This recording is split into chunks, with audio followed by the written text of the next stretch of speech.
ત્રીજા નવરાત્રીના માતાજી એટલે મા ચંદ્રઘંટા. શું નામ છે? મા ચંદ્રઘંટા. જેવું નામ છે એવો જ એનો શણગાર છે, એવું જ એનું રૂપ છે. ચંદ્રઘંટા નામ એટલા માટે પડ્યું કે માતાજીના મસ્તક ઉપર ઘંટા આકારનો અડધો ચંદ્ર છે એ બિરાજિત છે. ચંદ્ર છે એ બિરાજિત છે ઘંટા આકારનો ઊંધો, એટલા માટે માતાજીનું નામ છે ચંદ્રઘંટા. એવું કહેવાય છે કે ચંદ્રઘંટા માતાજી છે એ જ મા દુર્ગાનું એક સ્વરૂપ માનવામાં આવે છે.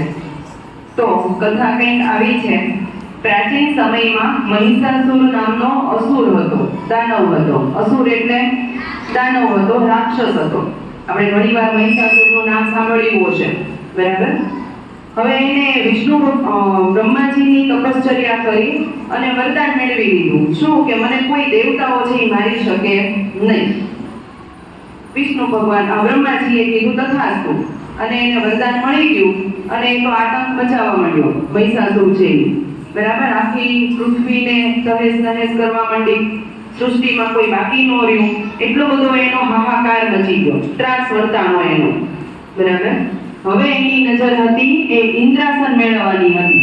ઇન્દ્રલોકમાં ગયો અને ઇન્દ્રને લલકાર્યો, ઇન્દ્ર ભગવાનને લલકાર્યો, બરાબર? કે હવે થોડાક દિવસમાં તારું ઇન્દ્રાસન મારી પાસે આવી જશે.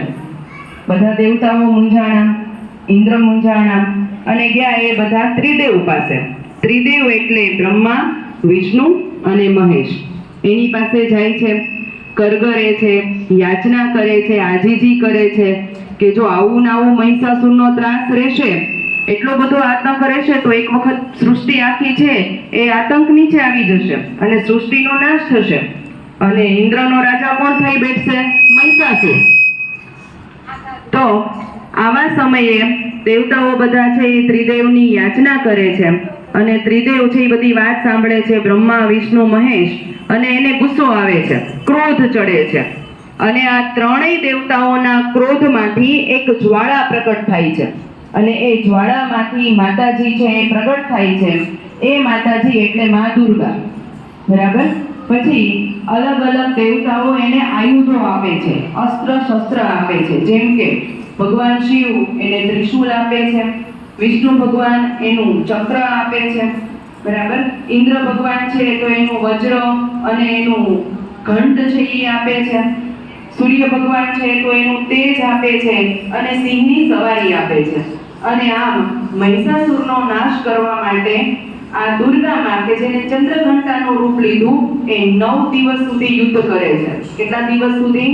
માતાજી મહિષાસુરની સાથે બીજા બધા રાક્ષસોની સાથે 9 દિવસ સુધી યુદ્ધ કરે છે. એટલા માટે જ આપણે નવરાત્રી કેટલા દિવસની હોય છે? 9 દિવસની હોય છે. આદ્યશક્તિનો છંદ બોલીએ ને ત્યારે આપણે બોલીએ છીએ કે ચંડમુંડને નાખ્યા ચોળી, મહિષાસુરને નાખ્યો રક્તોળી, ધૂમ્રલોચનને દંડોળી, રક્તબીજને રણમાં રોળી, અસુર સંહારી પાછા વળ્યા, સખીઓમાં આવીને મળ્યા, વાગે ડોલ મૃદંગને તાલ. બરાબર? આવી રીતે આ છંદની અમુક કડી છે.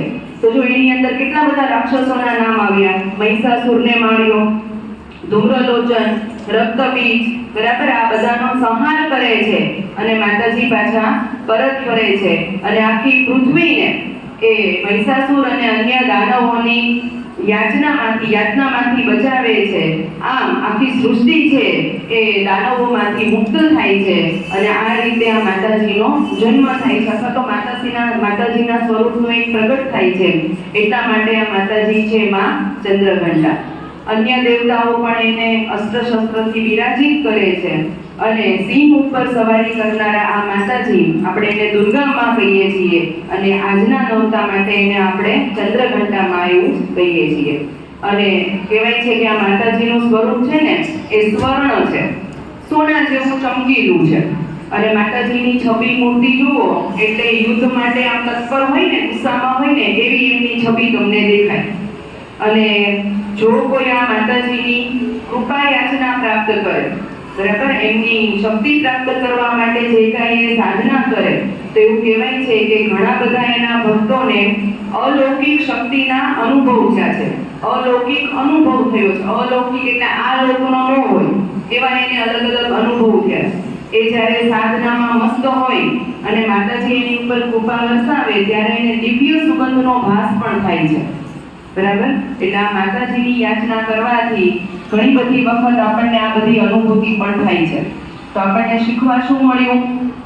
તો આપણી આજુબાજુ ઘણા બધા દાનવો છે, મહિષાસુર ને બધા તો ક્યાં હવે, પણ મહિષાસુરથી પણ ખતરનાક એવા ઘણા બધા રાક્ષસો આપણી આજુબાજુમાં હોય, આપણી અંદર પણ હોય. ક્રોધ, લોભ, મોહ, આ બધાને શું કહીએ છીએ? આપણા અસુરો કહીએ છીએ, રાક્ષસ કહીએ છીએ.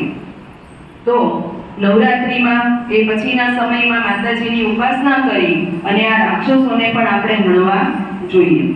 તો બોલો ચંદ્રઘંટા દેવીની